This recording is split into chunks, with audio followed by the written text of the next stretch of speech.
Audio Jungle. Assalamualaikum warahmatullahi wabarakatuh. Selamat pagi Bu Solia Wulandari dan teman-teman sekalian. Di sini kelompok kami akan membahas terkait dengan chapter 11 yaitu Positive Theory of Accounting Policy and Disclosure. Selanjutnya untuk anggota kelompok terdiri dari saya sendiri yaitu Fauzan Dafar Ramadan, setelah itu ada Muhammad Setio Ramdhani, Nali Nurlaili, Edita Berliana Purba, dan Julianti Ibrida. Yang pertama saya akan membahas tentang kontrak teori. Kontrak teori itu mencirikan perusahaan itu sebagai legal nexus atau koneksi dari hubungan kontraktual antara pemasok dan konsumen faktor-faktor produksi. Perusahaan itu hadir untuk menghubungkan kepentingan konsumen yang membutuhkan barang dan jasa dengan para supplier penyedia bahan-bahan untuk memproduksi barang maupun jasa tersebut. Karena akan jauh lebih ekonomis apabila perusahaan itu hadir di antara konsumen dan supplier untuk mewujudkan adanya barang dan jasa yang diinginkan dibandingkan jika setiap konsumen membuat barang atau jasanya itu sendiri-sendiri. Karena hal itu akan mengeluarkan kos atau biaya yang lebih besar.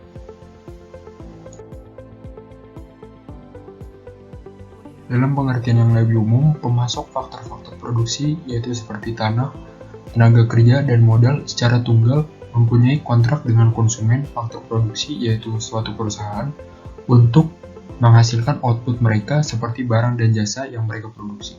Contoh kontrak tersebut antara lain, yang pertama mendokumentasikan syarat dan kondisi kerja para manajer terhadap pemegang saham atau juga terkait dengan wewenang dan tanggung jawab manajer. Yang kedua itu ada mendokumentasikan syarat dan kondisi di mana pemberi pinjaman menyediakan sumber daya keuangan. Yang ketiga itu ada kontrak kerja untuk pabrik dan pekerja lainnya.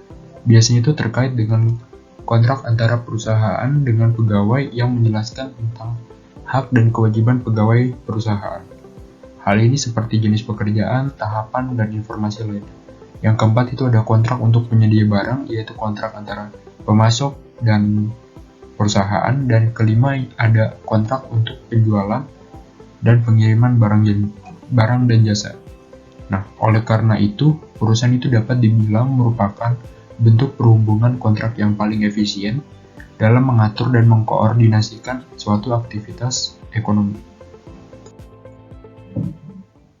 Dalam pengertian yang lebih umum, pemasok faktor-faktor produksi yaitu seperti tanah, tenaga kerja, dan modal itu secara tunggal mempunyai kontrak dengan konsumen faktor produksi yaitu perusahaan untuk output mereka seperti barang dan jasa yang mereka produksi. Nah, contoh kontrak tersebut antara lain yang pertama itu mendokumentasikan syarat dan kondisi kerja para manajer terhadap pemegang saham atau juga terkait dengan wewenang dan tanggung jawab manajer. Setelah itu yang kedua mendokumentasikan syarat dan kondisi di mana pemberi pinjaman menyediakan sumber daya keuangan. Ketiga, ada kontrak kerja untuk pabrik dan pekerja lainnya. Biasanya itu terkait dengan kontrak antara perusahaan dengan pegawai yang menjelaskan tentang hak dan kewajiban pegawai dan perusahaan. Hal ini seperti jenis pekerjaan, tahapan, dan informasi lainnya. Dan keempat itu ada kontrak untuk penyedia barang, yaitu kontrak antara perusahaan dan pemasok bahan baku produksi. Dan kelima itu ada kontrak untuk penjualan dan pengiriman barang dan jasa. Selanjutnya kita akan membahas terkait dengan agensi teori. Agensi teori ini muncul akibat hubungan agen yang timbul di mana adanya kontrak oleh satu pihak yaitu prinsipal yang melibatkan pihak lain yaitu agen untuk melakukan beberapa layanan atas nama prinsipal. Seorang prinsipal itu akan memberikan jasa demi kepentingan prinsipal, termasuk melibatkan pemberian delegasi kekuasaan, pengambilan keputusan kepada agen. Dalam situasi seperti ini, baik prinsipal dan agen itu merupakan pihak yang akan memaksimalkan utilitasnya dan tidak ada alasan untuk percaya bahwa agen akan selalu bertindak demi kepentingan terbaik bagi seorang prinsipal. Selanjutnya, suatu masalah keagenan itu timbul disebabkan agen yang seolah-olah sedang bertindak memaksimalkan kesejahteraan prinsipal yang pada akhirnya akan menimbulkan biaya keagenan. Pada tingkat yang paling umum, biaya keagenan itu merupakan jumlah uang dari penurunan kesejahteraan yang dialami oleh prinsipal karena perbedaan kepentingan antara prinsipal dan agen. Masalah keagenan tersebut muncul dan akan menyebabkan suatu biaya keagenan yang menurut Jensen and McLean, biaya keagenan itu dibagi menjadi 3, yaitu ada monitoring cost, bonding cost, dan residual loss. Untuk monitoring cost atau biasa yang kita sebut dengan biaya pemantauan, itu merupakan suatu biaya untuk memonitoring perilaku agen. Biaya ini dikeluarkan oleh prinsipal untuk menaksir, mengamati, dan mengatur perilaku agen. Contoh dari biaya pemantauan ini adalah biaya audit, biaya penetapan rencana kompensasi manajemen, setelah itu ada biaya batasan anggaran dan aturan operasi.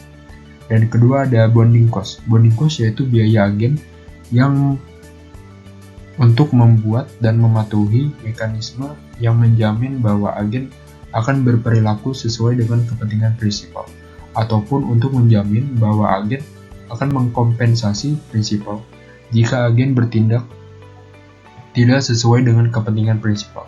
Agen akan siap untuk mengeluarkan bonding cost hanya sebatas bahwa mengurangi biaya pemantauan yang mereka tanggung. Dan yang ketiga itu ada residual loss. Residual loss yaitu biaya yang akan ditanggung terkait kerugian dari hasil jangka panjang atau tindakan agen yang tidak sesuai dengan kepentingan prinsipal. Selain itu, akibat adanya perbedaan keputusan agen dan keputusan prinsipal. Saya Nelly Nurlaili dengan NIM 2018-7162 akan menjelaskan Price Protection and Shareholder atau Manager Agency Problem. Masalah yang terjadi bisa dilakukan dengan pemisahan antara kepemilikan dan kendali, berarti itu ada di manajer. Sebagai agen pemegang saham dapat bertindak untuk kepentingan mereka sendiri, tetapi kepentingan agen mungkin bertentangan dengan kepentingan pemegang saham. Masalah ini telah diketahui sejak tahun 1776 ketika Adam Smith merujuk dalam The Wealth of Nations. Kepemilikan sebagian atau non-kepemilikan perusahaan oleh manajemen memberikan insentif bagi manajer untuk berperilaku dengan cara yang bertentangan dengan kepentingan pemegang saham, karena manajemen tidak menanggung biaya penuh dari perilaku apapun. Seperti proporsi biaya yang ditanggung manajer menurun karena kepemilikan manajer di perusahaan menurun. Oleh karena itu, semakin kecil kepemilikan manajer di perusahaan, semakin besar kemungkinan manajer untuk terlalu banyak mengkonsumsi tunjangan dan manfaat lain dalam pekerjaannya. Insentif akan ada selama manfaat marginal bagi pemegang saham melebihi biaya marginal, yaitu kemungkinan kehilangan pekerjaan atau peningkatan biaya pemantauan yang ditanggung manajer ketika pemilik lain melindungi harga dari perilaku disfungsional. Price protection, perlindungan harga dalam hal ini mengambil dua bentuk. Ketika owner manager menjual sebagian dari kepentingannya di perusahaan, investor membayar saham tersebut sesuai dengan nilai sahamnya. Harga menyertakan diskon sejauh mana manajer diharapkan untuk mengkonsumsi lebih banyak benefit dari pekerjaan daripada interest atau bunga investasi. Dengan demikian, harga yang dibayarkan owner manager untuk saham tersebut mengurangi ekspektasi pasar akan perilaku yang bertentangan dengan peningkatan kepentingannya, bahkan jika pemilik baru tidak memantau kinerja manajer secara ketat. Nah, jika pasar efisien, pemegang saham baru menerima tingkat pengembalian normal rata-rata. Para manajer pada akhirnya menanggung biaya pemegang saham untuk memantau kinerja mereka dan perilaku yang diharapkan yang mengurangi kekayaan owner. Shareholder, pemegang saham secara teoritis tertarik pada arus kas perusahaan untuk periode yang tidak terbatas. Karena nilai teoritis saham mereka adalah nilai yang sekarang yang didiskontokan dari arus kas masa depan yang dapat diatribusikan ke saham. Sekalipun shareholder memiliki saham untuk berspekulasi, nilai saham mereka adalah nilai sekarang dari semua arus kas masa depan pada siapapun yang memegang saham selama saham itu ada. Dengan demikian, bahkan pemegang saham spekulatif memiliki kepentingan jangka panjang di perusahaan karena arus kas masa depan perusahaan mempengaruhi beberapa banyak investor lain akan membayar untuk saham tersebut. Sarana kontrak khusus untuk memotivasi manajer dalam bertindak demi kepentingan pemegang saham meliputi: yang pertama, menyediakan rencana bonus di mana batas atas bonus sebagian bergantung pada rasio pembayaran dividen perusahaan. Ini untuk mengurangi masalah retensi dividen.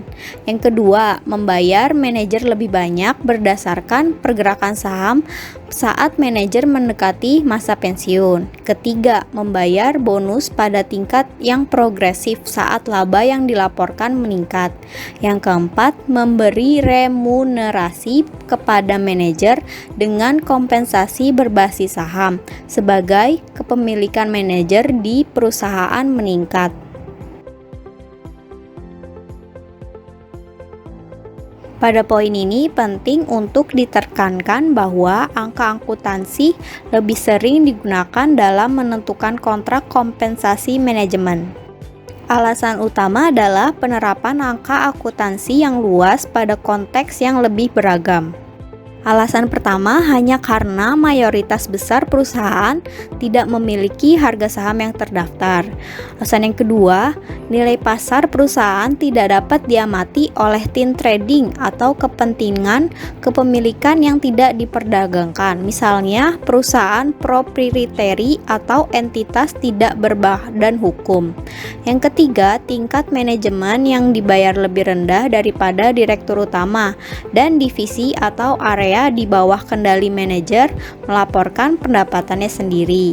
Yang keempat, upaya manajer lebih terkait langsung dengan kinerja alokasi daripada untuk kinerja harga saham.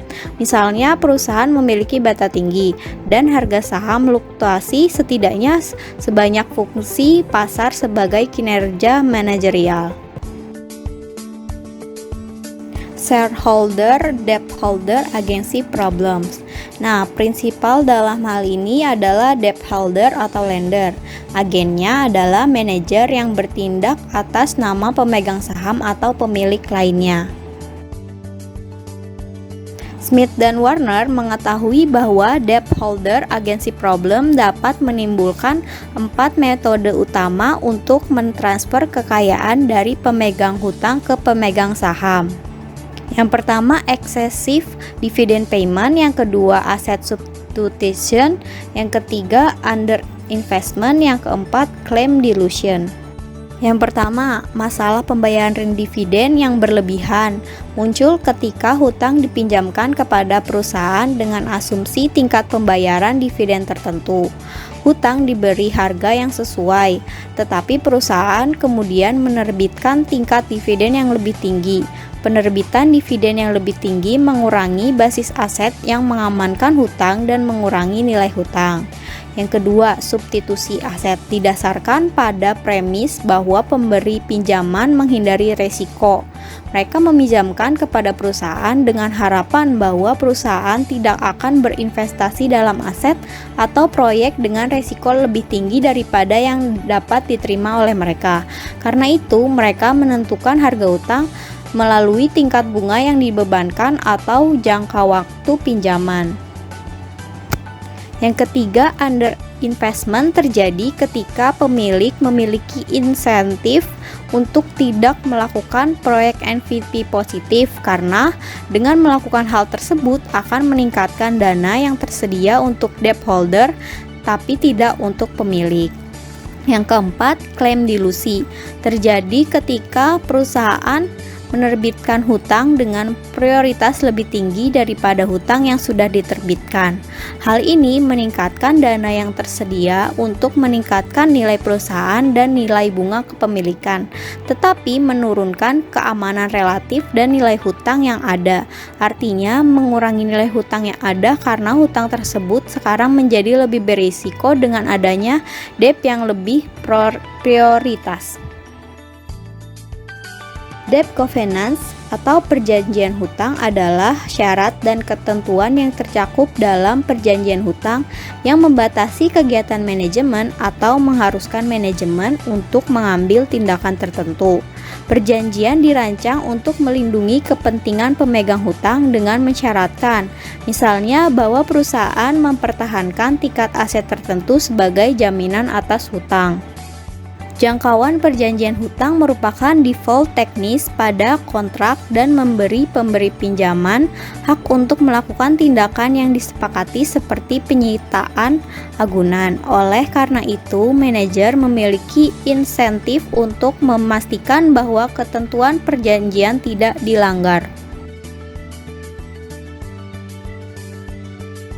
Perjanjian dalam debt contract umumnya menjadi satu atau lebih dari 4 kategori.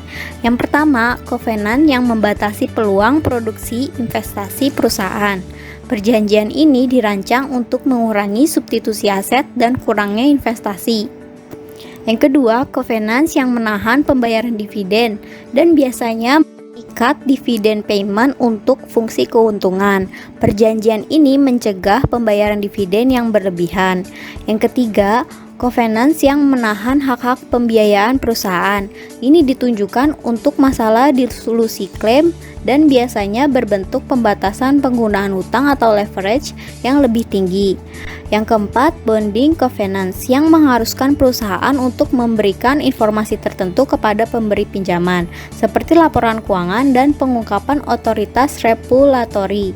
Ini membantu pemegang obligasi menentukan apakah perjanjian telah dilanggar. Berikut ini adalah daftar yang menjelaskan sifat perjanjian hutang yang umum di Australia yang melibatkan angka akuntansi. Yang pertama, pemeliharaan modal kerja di atas nilai dolar atau rasio tertentu. Persyaratan untuk menjaga likuiditas berlawanan dengan pembayaran dividen yang berlebihan dan juga untuk beberapa pihak yang kekurangan investasi. Ini berlawanan dengan underinvestment yang mewajibkan manajer untuk menyimpan dana di dalam perusahaan. Karena dana tersebut harus diinvestasikan, manajer cenderung menginvestasikannya dalam aset lancar NPV positif. Yang kedua, pembatasan aktivitas merger, baik yang mensyaratkan pembayaran kembali utang jika terjadi merger. Jika setelah merger net asset group melebihi persentase tertentu dari total utang jangka panjang. Batasan tersebut berlawanan dengan substitusi aset yang memastikan bahwa indikator tingkat resiko yang dapat diterima, misalnya aset berwujud hingga utang jangka panjang yang tidak terlampaui. Yang ketiga, pembatasan investasi dalam perusahaan lain seperti pembatasan pada tingkat atau proporsi aset yang diizinkan untuk diinvestasikan dalam aset keuangan atau persyaratan bahwa aset berwujud melebihi persentase tertentu dari hutang jangka panjang dan ekuitas pemilik.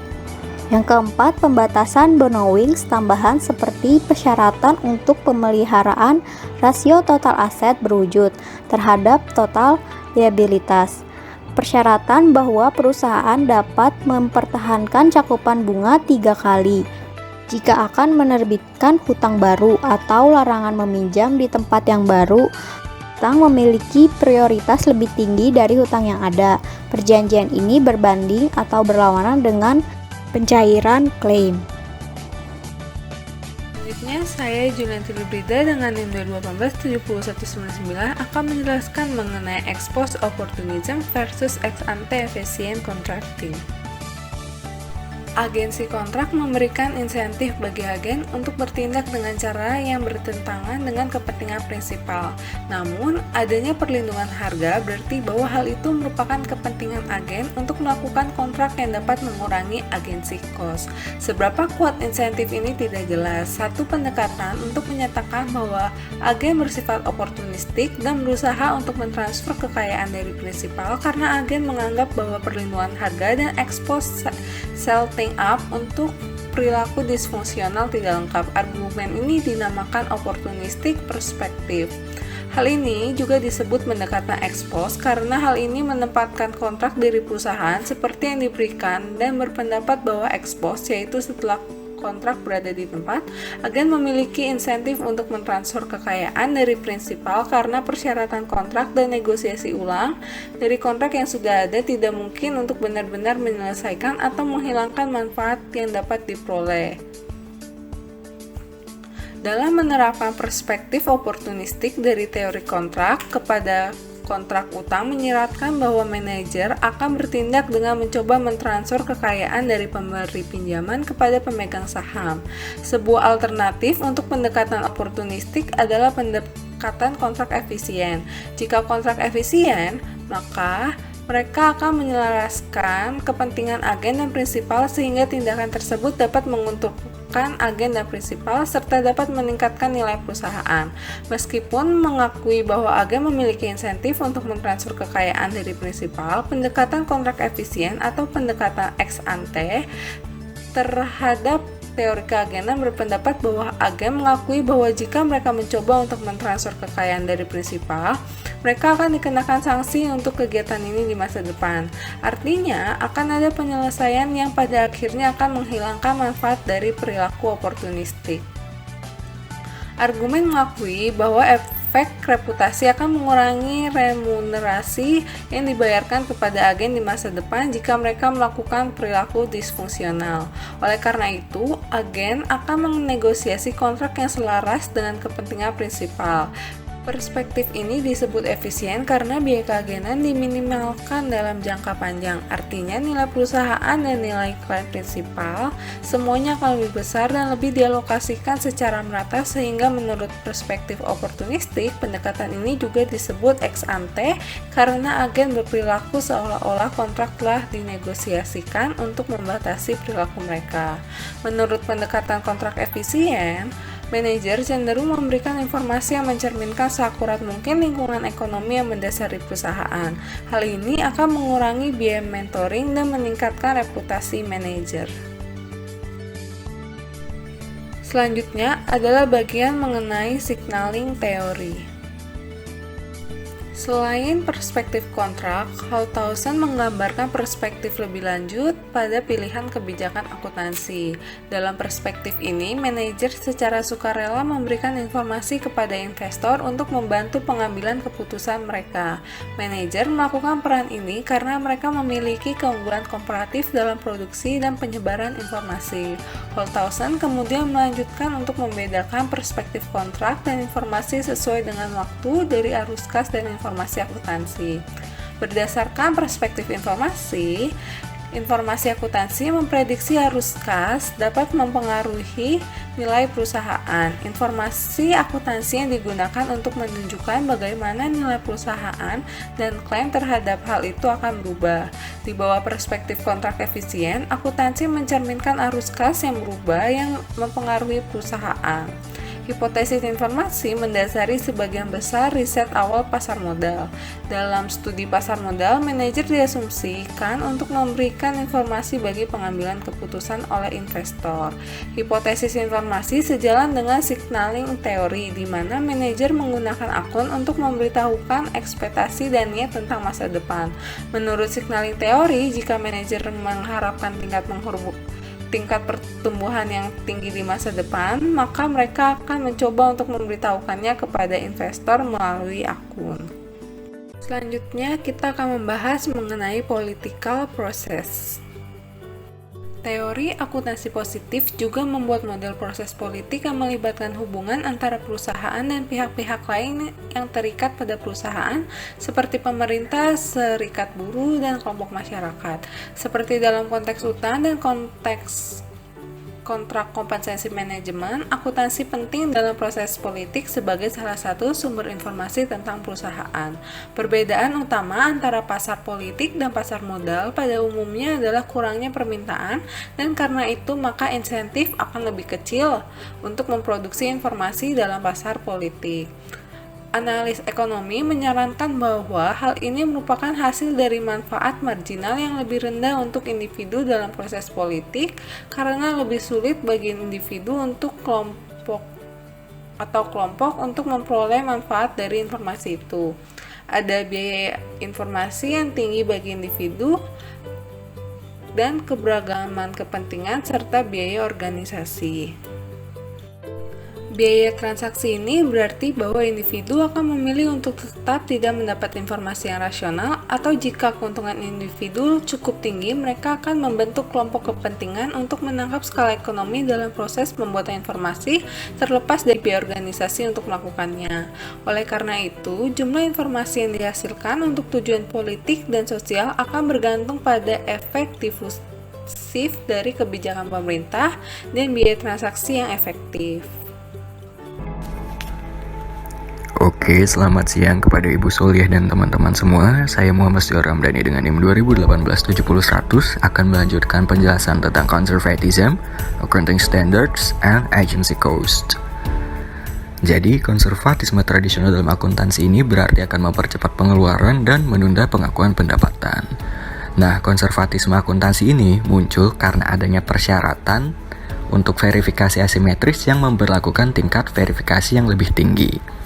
Nah, tingkat verifikasi yang lebih tinggi ini dilakukan untuk pendapatan yang dibandingkan dengan biaya, dan hal tersebut biasanya berfungsi untuk mengurangi laba yang dilaporkan. Selanjutnya, sistem penilaian ini berdasarkan biaya historis dan revaluation, terutama yang dibawa ke pendapatan.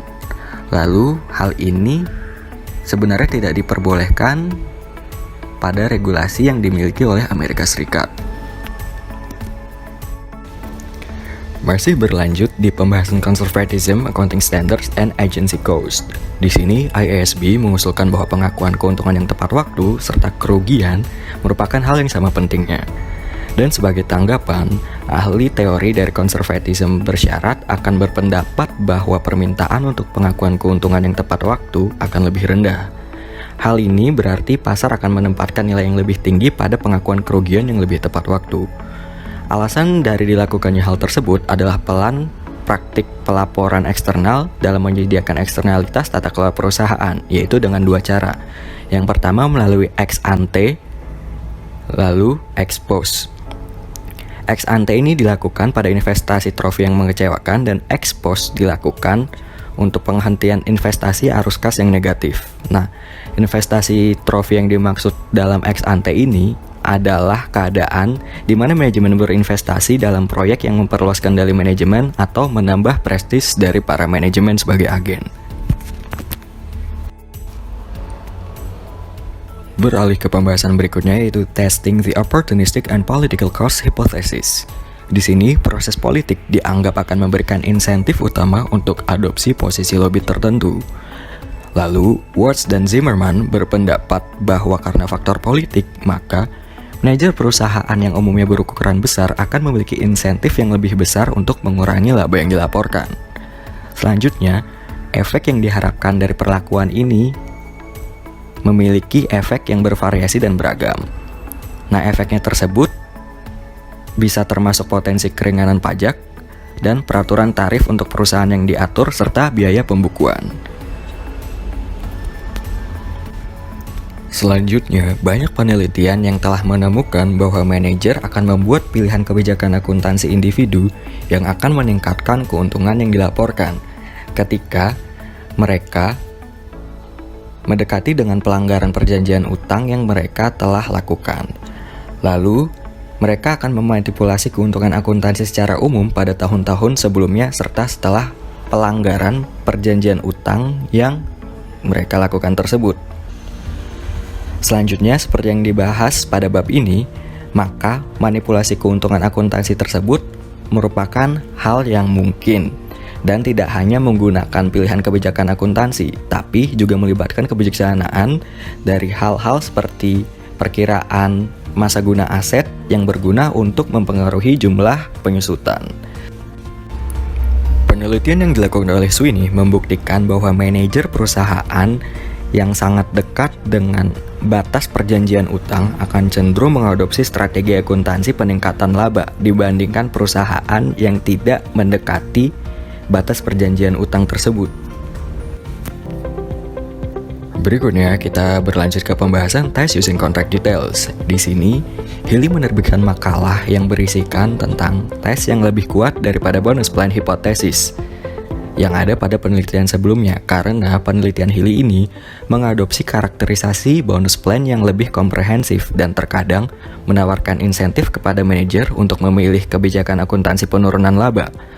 Di sini Healy menggambarkan sifat skema bonus akuntansi yang melibatkan transfer ke kumpulan bonus sejumlah uang sesuai dengan rumus yang tertera sebagai berikut, di mana P merupakan persentase maksimum, lalu ET merupakan varians dari angka keuntungan, dan LT merupakan batas bawah yang dinyatakan sebagai presentase investasi, lalu UT merupakan batas atas yang juga dinyatakan sebagai presentase investasi dan terkadang terkait dengan variabel bunga seperti pembayaran dividen tunai. Selanjutnya kita akan membahas testing the efficient contracting hypothesis. Pada penelitian-penelitian yang menyelidiki pilihan akuntansi yang tersedia, terdapat beberapa studi signifikan yang menyelidiki perspektif kontrak yang efisien atau efficient contracting. Penelitian-penelitian tersebut berkonsentrasi secara utama pada pemilihan prosedur akuntansi yang efisien, yaitu keputusan akuntansi yang dibuat di muka atau ex ante oleh manajemen, dan pemegang klaim pada perusahaan untuk mengurangi biaya agensi kontrak atau contracting cost. Biasanya, ex ante ini dilakukan dengan interest capitalization atau dengan melakukan changes in chief executive officer, yaitu dengan mengganti CEO perusahaan. Sekian pembahasan dari saya, selanjutnya akan dilanjutkan oleh rekan saya. Selanjutnya, saya Edita Berliana Purba, NIM 2018-70171, akan menjelaskan materi tentang evaluation of theory. Jadi materi ini membahas tentang evaluasi terhadap perkembangan teori akuntansi positif. Meskipun perkembangan teori akuntansi positif telah disambut baik oleh banyak akademis, namun dapat dikatakan juga bahwa perkembangan teori akuntansi positif ini belum diterima baik oleh semuanya. Beberapa peneliti akuntansi memberikan komentar dan saran berdasarkan temuan penelitian mereka yang membantu dalam mengembangkan standar akuntansi untuk menentukan bagaimana akun harus praktis. Peneliti tersebut yaitu Howesen dan Skipper. Howesen berpendapat bahwa akademis sekarang berisiko mengabaikan peran yang sangat penting dalam komunitas. Sebaliknya, Skipper berpendapat bahwa akademis memberikan masukan yang sangat berharga untuk proses regulasi dan dengan memastikan bahwa regulator dapat memahami dan memprediksi dampak ekonomi dan sosial dari standar akuntansi alternatif. Kemudian di sini ada kritik utama teori akuntansi positif. Jadi kritik utama teori akuntansi positif ini menjelaskan bahwa bukti empiris yang berkaitan dengan penjelasan pilihan kebijakan akuntansi perusahaan dan pengaruhnya terhadap harga saham dan kontrak perusahaan. Secara khusus, kritik utama teori akuntansi positif dibagi menjadi dua kritik. Kritik yang pertama yaitu kritik metodologis dan statistik, dan kritik yang kedua yaitu kritik filosofis. Nah, di slide sebelumnya kan saya sudah membahas ada dua komponen kritik utama dari teori akuntansi positif. Kemudian di slide ini saya akan membahas dua kritik tersebut. Kritik yang pertama adalah kritik metodologis dan statistik. Jadi, kritik metodologis dan statistik ini membahas ada 5 kritik terhadap teori akuntansi positif. Yang pertama yaitu variabel penjelas dalam beberapa studi tidak signifikan dan bukan tanda yang diprediksi. Kemudian, kekuatan prediksi dari model yang dihipotesiskan bernilai rendah, adanya kolinaritas di antara variabel kontrak atau yang disebut dengan penjelas, model penampangan tidak ditentukan dengan baik, dan yang terakhir, kritik yang terakhir dari metodologis dan statistik ini adalah tindakan kasar seperti ukuran perusahaan untuk mengoperasionalkan biaya politik tidak didefinisikan dengan baik. Kritik yang terakhir yaitu kritik filosofis. Jadi kritik filosofis menjelaskan bahwa sejak kemunculan teori akuntansi positif sebagai model alternatif untuk teori normatif, teori akuntansi positif telah menjadi sasaran kritik filosofis. Nah, kritik filosofis ini berhubungan dengan pendapat ahli terhadap teori akuntansi positif. Jadi kritik filosofis disajikan bersama dengan ringkasan singkat dari tanggapan ahli teori akuntansi positif. Di sini ada beberapa ahli yang mengemukakan atau menjelaskan tentang hubungan teori akuntansi positif dan kritik filosofis. Ahli yang pertama, Tinker, Merino, dan Neymark menjelaskan bahwa teori akuntansi positif bertentangan dengan klaim dan syarat nilai karena penelitian memilih topik yang akan diselidiki dan memo serta asumsi yang akan diterapkan. Nah, peneliti yang kedua, Zimmerman, menyarankan bahwa karena teori akuntansi positif melayani permintaan informasi, orang-orang yang membutuhkan teori akuntansi positif akan menjadikan alasan seperti itu dan akan memilih di antara yang tersedia, sehingga meskipun penilaian dilakukan, mereka akan dibatasi oleh persaingan antara teori. Dan yang terakhir, ahli yang terakhir, Christensen, mencirikan teori akuntansi positif bukan sebagai teori akuntansi, tetapi sebagai sosiologi, karena teori akuntansi berkonsentrasi pada perilaku manusia daripada pada perilaku atau pengukuran entitas akuntansi. Materi yang terakhir yaitu issues for auditor. Masalah yang dihadapi oleh auditor berupa risiko dalam pekerjaannya. Issues for auditor ini berhubungan dengan teori keagenan atau agensi teori. Teori keagenan atau agensi teori mendeskripsikan hubungan antara pemegang saham atau shareholders sebagai prinsipal dan manajemen sebagai agen. Manajemen merupakan pihak yang dikontrak oleh pemegang saham untuk bekerja demi kepentingan pemegang saham itu sendiri. Karena mereka dipilih, maka pihak manajemen harus mempertanggungjawabkan semua pekerjaannya kepada pemegang saham. Jika kedua belah pihak tersebut mempunyai tujuan yang sama untuk memaksimumkan nilai perusahaan, maka dapat diyakini bahwa agen akan bertindak dengan cara yang sesuai dengan kepentingan prinsipal. Di slide yang terakhir membahas tentang teori agensi dan hubungannya terhadap seorang auditor.